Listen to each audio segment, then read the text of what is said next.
Hello everyone. അപ്പോൾ എല്ലാവർക്കും Ernest അക്കാഡമിയുടെ പുതിയൊരു വീഡിയോയിലേക്ക് സ്വാഗതം. അപ്പോൾ നമുക്കെല്ലാം അറിയാം, ഗ്രൂപ്പ് ഡിയുടെ നോട്ടിഫിക്കേഷൻ ഡേറ്റ് ഒക്കെ കഴിഞ്ഞു. എല്ലാവരും അപ്ലൈ ചെയ്തിട്ടുണ്ടാവും, എല്ലാവരും അതിൻ്റെ പഠനമൊക്കെ സ്റ്റാർട്ട് ചെയ്തിട്ടുണ്ടാവും.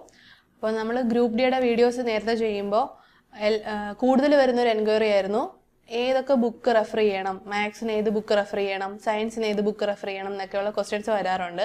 അപ്പം അതിനെ ബേസ് ചെയ്തിട്ടുള്ള ഒരു വീഡിയോ ആണ് ഇന്ന് നമ്മൾ പോകുന്നത്. അപ്പം നമുക്ക് വീഡിയോയിലേക്ക് പോകാം.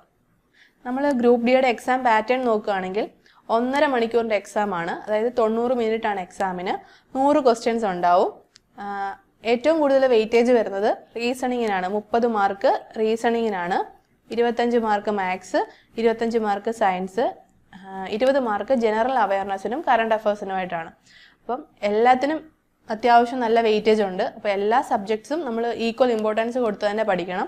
മാത്സും റീസണിങ്ങും ഒക്കെ നമ്മൾ എത്ര പഠിച്ചു, എത്ര വട്ടം ബേസ് ക്ലിയർ ആക്കി എന്ന് പറഞ്ഞിട്ടൊന്നും കാര്യമില്ല. നമ്മൾ നന്നായിട്ട് പ്രാക്ടീസ് ചെയ്യണം.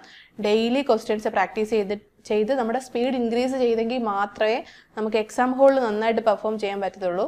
നമ്മൾ ആ എക്സാം ഹോളിൽ എങ്ങനെ പെർഫോം ചെയ്യുന്നു നോക്കിയിരിക്കും നമ്മളുടെ റാങ്കും നമ്മളുടെ സ്കോറും ഒക്കെ. അപ്പം നമ്മൾ എക്സാം ഹോളിൽ നമുക്കത് കറക്റ്റ് സമയത്ത് കറക്റ്റ് സ്പീഡിൽ ചെയ്യാൻ പറ്റിയില്ല. നമ്മളൊരു അരമണിക്കൂർ എടുത്തൊരു ക്വസ്റ്റ്യൻ ചെയ്യുന്നതും ഒരു 10 മിനിറ്റിലോ 10 സെക്കൻഡിലോ ഒരു ക്വസ്റ്റ്യൻ ചെയ്യുന്നതും തമ്മിൽ നല്ല വ്യത്യാസമുണ്ട്. അപ്പം നമുക്ക് അങ്ങനെ ചെയ്യണം എന്നുണ്ടെങ്കിൽ നമ്മുടെ സ്പീഡ് അത്രയും ഇമ്പ്രൂവ് ആയിരിക്കണം. അപ്പോൾ അതിനായിട്ട് ഒരുപാട് ക്വസ്റ്റ്യൻസ് നമ്മൾ പ്രാക്ടീസ് ചെയ്യണം. നമ്മൾ GK ബുക്സിലേക്ക് വരുമ്പോൾ നമുക്ക് GKയിൽ ഒരു ബേസ് ഉണ്ടാകാൻ എപ്പോഴും നമ്മൾ ഫോളോ ചെയ്യേണ്ടത് NCERT ബുക്സ് തന്നെയാണ്. നമ്മൾ NCERT ബുക്സ് 5ാം ക്ലാസ് മുതൽ +2 വരെയുള്ള NCERT ബുക്സ് നമ്മൾ നന്നായിട്ട് വായിക്കുക. നന്നായിട്ട് വായിച്ച് നമ്മളതിൻ്റെ ബേസ് ഉണ്ടാക്കിയെടുക്കുക. അതിൽ നിന്ന് മാത്രമേ നമുക്ക് നല്ലൊരു ബേസ് ഉണ്ടാക്കാൻ പറ്റുകയുള്ളൂ. അപ്പം NCERT ആണ് നിങ്ങൾ മെയിനായിട്ട് നോക്കേണ്ട ബുക്സ് എന്ന് പറയുന്നത്. പിന്നെ നമ്മൾ PYQ ഒക്കെ നോക്കാനായിട്ട് YCT പബ്ലിക്കേഷൻ്റെ RRBയുടെ 2024 എഡിഷൻ്റെ GK ബുക്കുണ്ട്. അതിനകത്ത് റെയിൽവേ ഇതുവരെ ചോദിച്ചിട്ടുള്ള എല്ലാ GK ക്വസ്റ്റ്യൻസ് കാണും, അതിൻ്റെ എക്സ്പ്ലനേഷൻസും കാണും. പിനാക്കിൾ പബ്ലിക്കേഷൻ്റെ ബുക്കുകളും ഉണ്ട്, അതിലും ഇതുപോലെ ടോപ്പിക് വൈസ് കവറേജ് ആണ്. ലൂസൻ്റെ ജനറൽ നോളജ് എന്ന് വെച്ച് കഴിഞ്ഞാൽ അതിനകത്ത് കുറച്ചുകൂടി ഡീറ്റെയിൽഡ് ആയിട്ടാണ് എല്ലാ ടോപ്പിക്കും വരുന്നത്. എല്ലാ ടോപ്പിക്സും അതിൻ്റെ ഡീറ്റെയിൽഡ് ആയിട്ട് അതിൻ്റെ എക്സ്പ്ലനേഷനും കാര്യങ്ങളും ഒക്കെ ഉണ്ട്. അത് ഒരുപാട് വായിക്കാനുണ്ട്. ഗോഡ് ഫാദറിൻ്റെ ബുക്സും ജനറൽ നോളജ് കിരൺ വൺലൈനർ അപ്രോച്ചും ഇത് തന്നെയാണ്. നമ്മൾക്ക് എല്ലാ ടോപ്പിക്സും എല്ലാ ബുക്സിലും കവറാവും. പക്ഷെ നമ്മൾ നമ്മുടെ നീഡ്സ് അനുസരിച്ച് നമ്മൾ ചൂസ് ചെയ്യണം. നമുക്ക് ബേസ് തൊട്ട് വേണോ അതോ നമുക്ക് PYQ മാത്രം മതിയോ എന്നുള്ളത് നമ്മളാണ് ചൂസ് ചെയ്യേണ്ടത്. അതനുസരിച്ച് നിങ്ങളത് ചൂസ് ചെയ്ത് നിങ്ങളത് പഠിക്കുക. നമ്മൾ ബുക്ക് മേടിക്കണമെന്ന് നിർബന്ധിച്ച് പറയുമല്ല, നിങ്ങളുടെ ആവശ്യമാണ് ബുക്ക് വേണോ വേണ്ടേ എന്നുള്ളത് നിങ്ങളുടെ ആവശ്യാനുസരണമായിരിക്കും. നിങ്ങൾക്കിപ്പോൾ ഒരു പ്രാക്ടീസ് സെക്ഷനിൽ നമ്മൾ ഫോൺ നോക്കുന്നതിനേക്കാൾ കൂടുതൽ യൂസ്ഫുൾ ആവുന്നത് നമ്മളൊരു ബുക്ക് വായിക്കുന്നതോ ബുക്ക് നോക്കി പ്രോബ്ലം ചെയ്യുന്നതോ ഒക്കെ ആയിരിക്കും.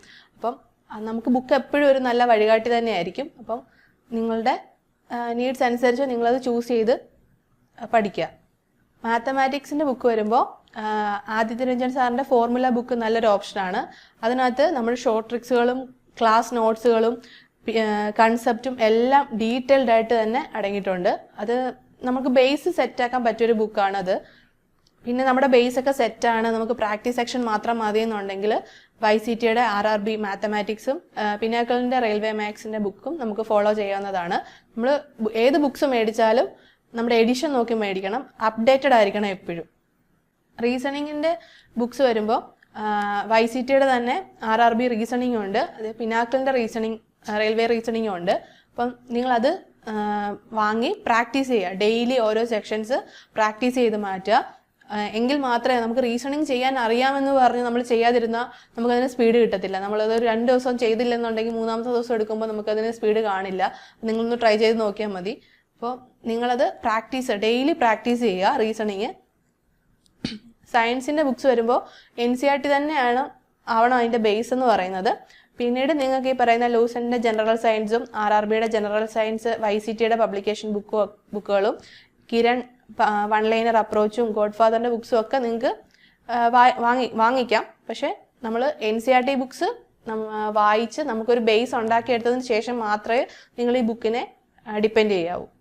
കറണ്ട് അഫയേഴ്സിന് നല്ല ഇമ്പോർട്ടൻസ് ഉണ്ട്. ഇപ്പോഴത്തെ റെയിൽവേ എക്സാംസിൽ ഇപ്പോൾ നടന്ന എക്സാംസുകളിലൊക്കെ ഒരു നല്ല എമൗണ്ട് ഓഫ് ക്വസ്റ്റ്യൻസ് കറണ്ട് അഫയേഴ്സിനെ ബേസ് ചെയ്തിട്ടായിരുന്നു. അപ്പോൾ കറണ്ട് അഫേഴ്സ് നന്നായിട്ട് പഠിക്കണം.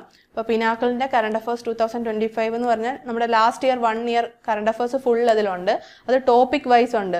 Person in news, place in news, അങ്ങനെ ടോപ്പിക് വൈസ് നമുക്ക് കറണ്ട് അഫേഴ്സ് ആ ബുക്സിൽ അവൈലബിൾ ആണ്. നിങ്ങൾ ആ ബുക്ക് തന്നെ ഫോളോ ചെയ്ത് കറണ്ട് അഫേഴ്സ് ഫുൾ പഠിക്കാൻ ശ്രമിക്കണം. അത് ഇപ്പോഴേ തുടങ്ങിയാലേ നമുക്ക് എക്സാം ടൈമിലേക്ക് അത് തീരത്തുള്ളൂ. അപ്പോൾ എല്ലാവരും ഇപ്പോൾ തന്നെ കറണ്ട് അഫേഴ്സ് നമ്മൾ ബാക്കി ടോപ്പിക്സ് പഠിക്കുന്നതിൻ്റെ കൂട്ടത്തിൽ തന്നെ പഠിച്ചു പോവുക. നിങ്ങൾ ബുക്ക് മേടിച്ച് കൈ വെച്ചതുകൊണ്ട് മാത്രം നമ്മൾ എക്സാം പാസ്സാവണമെന്നില്ല. നമ്മൾ ഡെയിലി പ്രാക്ടീസ് ചെയ്യണം. നിങ്ങളിപ്പോൾ ഒരു ഓൺലൈൻ കോച്ചിങ്ങിനെ ഡിപ്പെൻഡ് ചെയ്താലോ ഓഫ്ലൈൻ കോച്ചിങ്ങിനെ ഡിപ്പെൻഡ് ചെയ്താലോ ഒന്നും നമ്മൾക്ക് അവർക്ക് തരാനുള്ളത് തരാനേ പറ്റത്തുള്ളൂ. ബാക്കിയുള്ളത് നമ്മുടെ കയ്യിലാണ്. അപ്പം നമ്മൾ നന്നായിട്ട് പഠിക്കുക.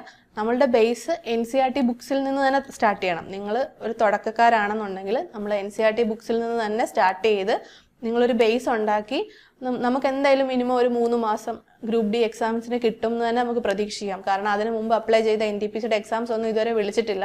അപ്പം നമുക്ക് ഗ്രൂപ്പ് ഡി ഇപ്പോൾ കഴിഞ്ഞതല്ല ഉള്ളൂ. ആപ്ലിക്കേഷൻ വിൻഡോ ഇപ്പോൾ ക്ലോസ് ആയതേ ഉള്ളൂ. അപ്പം നമുക്ക് അതിനൊരു മിനിമം 3 മാസം എന്തായാലും കിട്ടും. അപ്പം നിങ്ങൾ ഒട്ടും സമയം വൈകിട്ടില്ല. അഥവാ ഇനി പഠിച്ചാൽ തീരുവോ എന്നുള്ള ടെൻഷനൊന്നും വേണ്ട.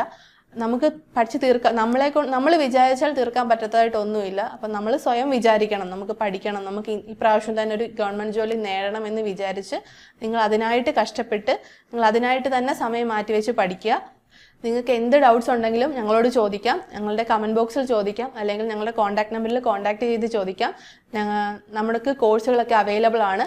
നിങ്ങളെല്ലാവരും നന്നായിട്ട് പഠിക്കുക. നിങ്ങളോടൊപ്പം നിങ്ങൾക്കൊരു ഗവൺമെൻറ് ജോലി എന്ന ലക്ഷ്യത്തിലേക്ക് എത്തിക്കാൻ ഏണസ്റ്റ് അക്കാഡമി നിങ്ങളോടൊപ്പം ഉണ്ടാവും. അപ്പോൾ എല്ലാവർക്കും all the best. Thank you.